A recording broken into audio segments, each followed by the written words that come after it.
Você chegou aqui quando? Eu cheguei ontem. Ontem? É. Que bom, você não pegou a tempestade? Não. E a ventania Mas eu saí que deu aqui? eu saí na quinta daqui.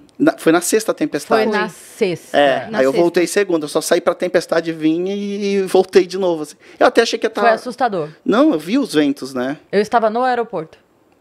Tu foi Pra pegar... viajar. Mas e aí, teve avião? Não teve. Não. Aí eles cancelaram. Não, ventos a 100 km por hora não tinha teve. como Meu voo voar. foi cancelado 3 vezes, tipo, cancelou, remarcou, cancelou, remarcou, cancelou.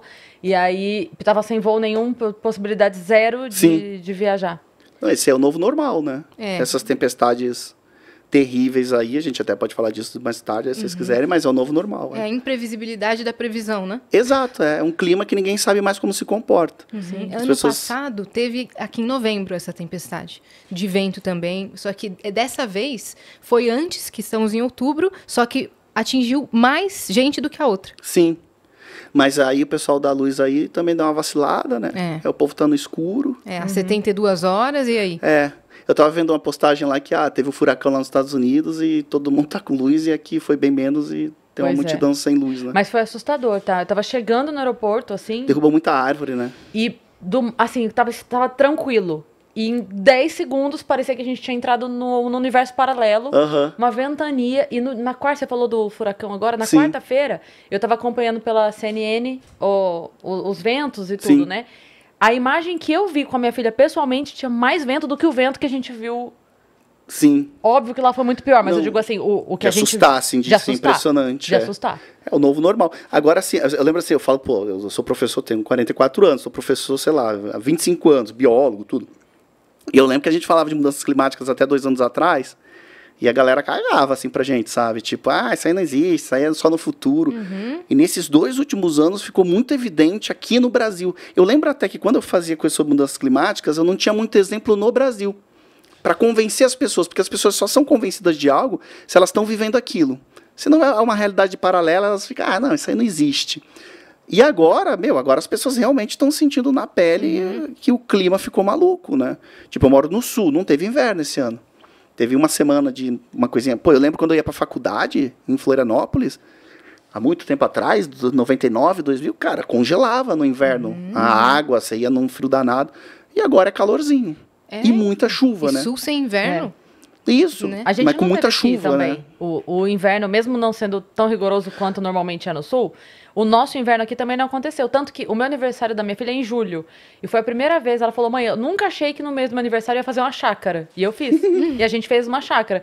Não que isso seja motivo para ser comemorado. A gente não teve inverno, mas assim, foi uma coisa que pra gente marcou muito. Nós Sim. fizemos uma chácara. É tão abrupto que...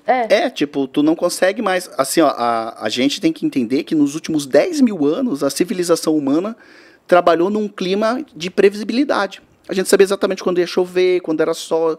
E agora não tem mais isso. Então, as consequências, obviamente, já estão sendo, né? O prejuízo que não foi isso aí. Exato. E aí, muito se fala do aquecimento global, mas também existem lugares que ficaram mais frios, né? Sim, isso, as pessoas pensam que quando aí tá frio, mas cadê o aquecimento global? Exatamente, o que acontece com o aquecimento é que você muda o comportamento da atmosfera. Então você vai ter choveu no deserto do Saara. Gente. Vocês viram as não fotos? vi. Tipo, cara, choveu. E é a região da Amazônia, né, ali. Então é um deserto e você tem a Amazônia aqui. Então o pessoal está prevendo que daqui a milhões de anos, aquilo vire uma Amazônia, talvez, e a Amazônia vire um deserto, entendeu? Nossa, Uma cara. coisa invertida. E aí, óbvio, a gente construiu uma sociedade em cima de um comportamento, de repente muda tudo. E o que a gente faz agora? Tipo, o que a gente vai... Cara, começou a chover, por exemplo, Rio Grande do Sul. Que foi aquela coisa horrível. Gente do céu. E é uma tendência, isso vai sempre acontecer no Rio Grande do Sul. Porque o que acontece? O oceano está mais quente. Aí, você tem a frente fria que vem da Antártica. Olha lá. Olha, ó, conseguiram, ó. Caramba, velho. O oásis agora é literalmente um oásis no deserto, ó. E o que acontece agora? Esse microclima dessa região ficou mais úmido. Então vai produzir mais chuva. Então essa chuva agora já é capaz de alterar o comportamento do clima aí por vários anos. Sim. E Então, até do bioma, né? de tudo. Você vai. Na Antártica já está começando a ter grama, já está começando a ter musgo. Antártica, Nossa. que era gelo. E estão até romantizando, né, esse tipo de coisa. Olha, que milagre, né? Mas não, é preocupante. É preocupante assim, o planeta ele é dinâmico, então o planeta já foi mais quente do que agora. Né? Ó, na época dos dinossauros, tinha crocodilo na Groenlândia, que hoje é gelo. É. Então já foi quente para lá, já teve isso. Mas isso não é cíclico? É cíclico. Só que antes era uma questão da natureza, não era a gente que tinha causado. E o problema agora é que a gente está no meio disso.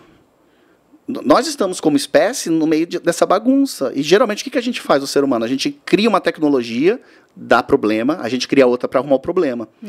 E essa é a primeira vez que a gente criou um grande problema que nós não sabemos a solução. Porque a solução disso é acabar como a gente é como sociedade hoje. Extinção. Não, você parar de viver o modelo atual de sociedade, que é de... Cara, essa sociedade moderna, ela foi construída em cima da queima de combustíveis fósseis. Petróleo. Foi o que deu todas as facilidades da vida hoje. Simplesmente a gente tem que virar a chave e falar, beleza, não usa mais petróleo. Só que o mundo todo, distribuição de alimento, tudo é petróleo. Aqui, ó. Petróleo, tudo. Cara, você veio pra cá, veio de carro. Como é que muda isso? É difícil. Como é que você muda o teu modo da sociedade de viver? E para quem vive disso, eu quero dizer assim, financeiramente, é desinteressante que o petróleo pare de ser tão importante. Né? Para as grandes cabeças que têm fortunas baseadas nisso, não ser mais o movimento do mundo baseado nisso, para ele é super desinteressante. Super. Assim como tem o pessoal dos combustíveis dito limpos, né? Que você tem aí solar, eólico. Também tem interesses econômicos, então vai gerar todo um greenwash que a gente chama. Também tem impacto. Energia eólica, solar, elas são mais limpas que petróleo, mas elas também geram impacto. As pessoas pensam, isso aí é We Are the World, né? Aquele mundo com pôneis coloridos, e não é, elas também causam impacto. Então você tem um capitalismo ali mesmo de briga. E gente que manda no mundo, né? Manda na política, manda em tudo. Então, realmente, a galera fala, tem que acabar a emissão de carbono até 2030, esquece. Jamais. Até 2050, não existe isso. O mundo vai precisar de mais energia. Hoje nós somos 8 bilhões de pessoas. A gente vai chegar a 10 bilhões. Tem gente hoje ainda, por exemplo, na Índia, que não chegou nem no combustível fóssil. O cara queima cocô de vaca dentro de casa para cozinhar. 1 bilhão de pessoas hoje no mundo fazem isso. Então o cara não chegou nem no combustível, no petróleo ainda. Como é que você vai falar de solar para esse cara? Como é que você fala para a Índia não usar combustível para crescer, sendo que os países ricos usaram isso para crescer e não querem pagar agora para os pobres, para os países do sul, né, poderem crescer também. Então como você chega no Oriente Médio e fala, não é mais petróleo? Exato. Isso, chega lá na Arábia Saudita, lá um dos maiores produtores, acabou aí a festa. Não existe isso. Não vai existir. O que vai acontecer, óbvio, é um equilíbrio. Talvez, hoje, por exemplo, as fontes de energias renováveis, eólica e solar, elas não estão vindo para substituir petróleo. Elas vêm para somar, porque o mundo vai precisar de mais energia para sustentar essas 10 bilhões de pessoas. Então, a gente está numa situação bem complicada, eu diria assim para vocês, bem de crise, de guerras, de coisas que vão estar envolvidas com essa questão climática. E que as pessoas, às vezes, não percebem. Ficou sem luz, teve o vento forte, perdeu o avião. Mudanças climáticas. E, às vezes, as pessoas não conseguem conectar, né? O negócio do Rio Grande do Sul, chover lá, o que acontece? Eu falei isso, não acabei. Como você tem um oceano mais quente, quando a frente fria da Antártica chega no sul, ela já chega no Rio Grande do Sul e já chove. Antes ela conseguia se espalhar mais pelo Brasil, então chovia menos no sul. Então você vai ter um sul chuvoso e um sudeste mais seco. Vocês vão enfrentar problemas sérios aqui com água. Já devem estar enfrentando. Teve uma época que... Lembra a seca lá que foi? A seca, nossa, acabava a água mesmo. Em todos os lugares, exato. todas as Minas regiões. Agora ficou um tempão sem chuva de secar coisas que nunca tinham acontecido antes, sabe? Sim. E aí as pessoas não estão preparadas para isso. Então o seu Juca lá, agricultor, que sempre plantava na data certa, de repente... Muda toda e aí toda você a vida tem, por exemplo, uma migração de pessoas para as cidades. Mas pessoas que não têm preparo para vir para a cidade. Então a única coisa que o cara sabe é plantar lá o negócio dele. Aí ele vem para a cidade e fica, o que eu vou fazer aqui? Tem alguma previsão de lugares que nos próximos anos ficarão inabitáveis ou que a praia vai... o mar vai tomar a cidade? Olha, tem, por exemplo, Recife aqui no Brasil, Santos, tem algumas cidades aqui. O Brasil, é 8 mil quilômetros de litoral, né? Então, mas Recife é uma das cidades hoje que estão mais em risco. E tem previsões, estudos mostrando que daqui 20 anos, como é que vai ficar Recife com o aumento do nível do mar. Mas eu moro em Florianópolis, a gente está vendo o tempo todo o engordamento de areia, né? Ou seja, as prefeituras botando areia porque o mar está tomando, né? Ou seja, por quê? Porque a maré está subindo, o nível do mar está subindo, porque o gelo está derretendo, e o oceano, como está quente, ele dilata, então ele fica mais expansivo, E, obviamente... E não tinha muita areia, assim, a É, faixa tipo, de areia... Eu não vou dizer assim, ó, inabitável, porque o ser humano tem uma capacidade de morar em locais que, meu Deus do céu, né? Tipo, cara, eu viajo muito Brasil, assim, eu vou para interior mesmo, do Nordeste. Eu gravei uma série Biomas do Brasil, e eu fui lá, acho que a fronteira Piauí com o Ceará. Meu, no meio do nada. Aí você vê as pessoas vivendo nesses lugares, assim, cara, essas pessoas fazem milagre, assim, naqueles Se lugares. adaptam, né? Nossa, então o ser humano é uma dos nossos sucessos como espécie em relação às outras, essa nossa capacidade. Nenhuma espécie consegue o que a gente consegue, viver em locais... Neandertais, Não, você vê... Não, mas aí o Neandertal é outra coisa, né? Ah, tá. Se encontrou com o Homo sapiens e deu problema. Assim como tem... A gente muda de assunto do desculpa. nada, né? Tá? A gente abre Não, um e eu monte sou de aba. ótimo para mudar de assunto. Eu saio mas a questão dos Neandertais, eles viviam lá no frio, não foi nem questão de... A mudança climática também é uma hipótese, mas na verdade ele se encontrou com o Homo sapiens. E você sabe que até hoje tem etnias no mundo. Tem etnias na África, por exemplo, tem várias etnias que fazem guerras umas com as outras. Não foi diferente. Pô, exércitos que dominam outros exércitos fazem coisas horríveis com o exército dominado, com as mulheres, enfim. Não é o horário para se falar no podcast, mas todo mundo sabe o que é. Mas o que acontece? Naquela época também aconteceu isso. Que fala, o Sapiens se reproduziu com o Neandertal. Da maior parte não foi amor.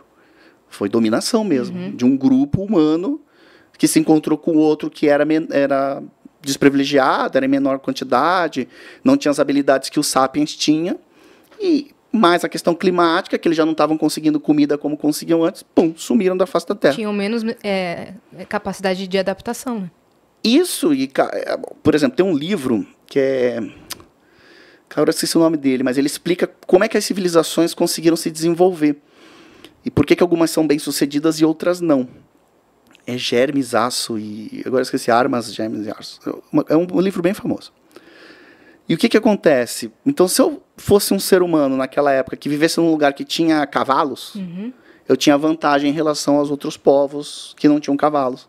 E por isso eu consegui dominar mais o território, entendeu? Então teve essa sorte da natureza. O Homo sapiens sempre se relacionou bem com a natureza. Mas a gente tinha essa ideia de que a natureza é infinita. E nós somos a primeira geração agora que a gente está vendo a finitude da natureza. Sim. A Amazônia, por exemplo, ela era 100% preservada até a década de 70. Até a década de 70, a Amazônia era 100% preservada. Ontem. Aí vieram os militares com aquele programa de vamos povoar a Amazônia, vamos abrir estrada, Transamazônia, e possibilitou, os militares brasileiros foram os que incentivaram o início do desmatamento na Amazônia. No período militar foi isso que aconteceu, os caras chegaram e, agora vamos, senão vão tomar a Amazônia, tinha aquele papo, então a gente tem que botar gente lá. Abrir a estrada, e quando você abre a estrada, você permite que as pessoas cheguem, você consegue que o cara corte a madeira e consiga tirar ela de dentro da floresta. Estrada é terrível quando você abre estrada dentro da floresta, quem mora lá quer. Mas você sabe quais são as consequências. Abriu estrada, você vai aumentar o desmatamento. Porque as pessoas conseguem transportar aquilo que elas não conseguiam antes. E a partir daí, hoje a gente está em 80, 70 e poucos % de Amazônia, e aí a galera fala muito isso. Ah, mas tem muito ainda. Ah, tem bastante floresta. Tá, mas 30 anos atrás, 50 anos atrás, era 100%. Do que era, né? Nossa, Isso, se você continuar nesse ritmo, mais 30 anos, tem 30% de floresta. E a galera querendo garimpo, querendo, tipo, coisa... É um negócio tão ultrapassado, né? E as queimadas, então? Exato. Essas queimadas foram duas questões, né? A questão da seca, também mudanças climáticas, dentro de um universo onde as pessoas fazem isso, elas põem fogo lá. Tipo no Pantanal. O Pantanal agora foi o pior incêndio da história do Pantanal, embora lembra de 2020?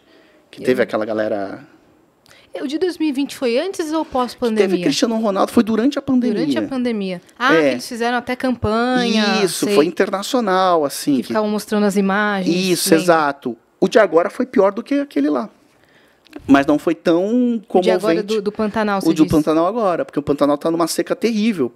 Eu lembro que eu gravei Biomas do Brasil em 2019, eu acho. 2018. Eu fui pro Pantanal, tudo alagado. Nossa. E eu assim, pô, a gente tem fogo, a gente às vezes fala as coisas e não imagina como vai ser o futuro. Isso aqui, gente, pô, é alagado, não vai acontecer nada com isso aqui. Tipo, aqui é difícil criar gado. E de repente, um ano depois, muda tudo no Pantanal. Caramba. E aí o que aconteceu? O pessoal lá usa fogo, às vezes, para limpar terreno, essas coisas. É um hábito, é cultural do pantaneiro. E, de repente, o que acontece? Você tem um clima muito seco, aí o cara vai fazer esse negócio, questão de educação, né? Ninguém falou pro cara, aí, de repente, ele botou fogo num monte de lugar sem querer. Mas teve um advogado agora, que ele foi multado em 50 milhões. Porque a fazenda dele lá no Pantanal foi uma das mais queimadas. Porque ele aproveitou o momento, muita gente aproveitou o momento para tocar fogo também na Amazônia. Pra não saber da onde, né? Sabe aquele famoso, ninguém vai roubar o negócio lá, o supermercado. Aí um rouba e vai todo mundo junto. Então aconteceu isso. E aí tocaram fogo no Brasil. Vocês sentiram aqui. No interior aqui de São Paulo. Não, mas o ar aqui estava terrível. Sim. Ganhou 3 dias seguidos a pior qualidade de lembra? ar do mundo. Aham. Eu lembro. Depois veio a polícia, teve uma mulher dizendo, não é mentira isso aí, mentira nada, cara. Tipo, Sempre tem um pra falar que é mentira isso porque aí. ela disse que era de uma marca de purificador de ar, ela ficou jogando nesse papo, aí eu falei, pelo amor de Deus, tá. as pessoas, eu vim aqui, cara, o nariz doía assim quando eu respirava. Foi bem quando a gente teve que viajar, não foi? Foi. Você saía de São Paulo, você via a névoa. Aham. Era coisa assustador. O sol vermelho. tenebrosa. Sol vermelho. O sol vermelho. Exato. As queimadas que fizeram foram lá pro interior de São Paulo. Então, São José do Rio Preto, Ribeirão Preto ficou com a qualidade do ar terrível e anoiteceu às 3 da tarde. E o céu era Onde sépia. isso? Em Ribeirão Preto Ribeirão e São Preto? José do Rio Caramba. Preto. Que é minha família é de Ribeirão. Então, cara, eles me mandavam só anoitecia. E o céu, tom sépia. O tempo todo, qualidade não era assim, não dava para respirar. E aí, como lá é muita terra, a terra entrava para as casas o tempo todo com a ventania, com as queimadas, não vencia de limpar. E Sim. a galera teve que ficar presa em casa. Não, em Floripa tava assim. Tava assim? Com sol vermelho também. Não, tava como aqui. Mas eu lembro que eu vim pra cá e Aqui é não engraçado. tinha sol naqueles dias. O avião fecha aqui, né? Aí tu tem um ar. Quando abre em Floripa, aí você... tu sente assim. Mas lá também também deu problema. Esse Então, gráfico é do quê, Tainá? De queimada no Pantanal. Nossa, olha aí, ó. cara. Foi bem maior do Olha que só, 2020. exponencial, ó. Eu gostei daqui que vocês trazem na hora o negócio. Tem que Na tomar hora, cuidado meu. com o que fala. Pá, já jogou pá. o gráfico ali, ó. Ó, que eu vou soltar uns Professor, nomes aí, professor. fica ligado assim.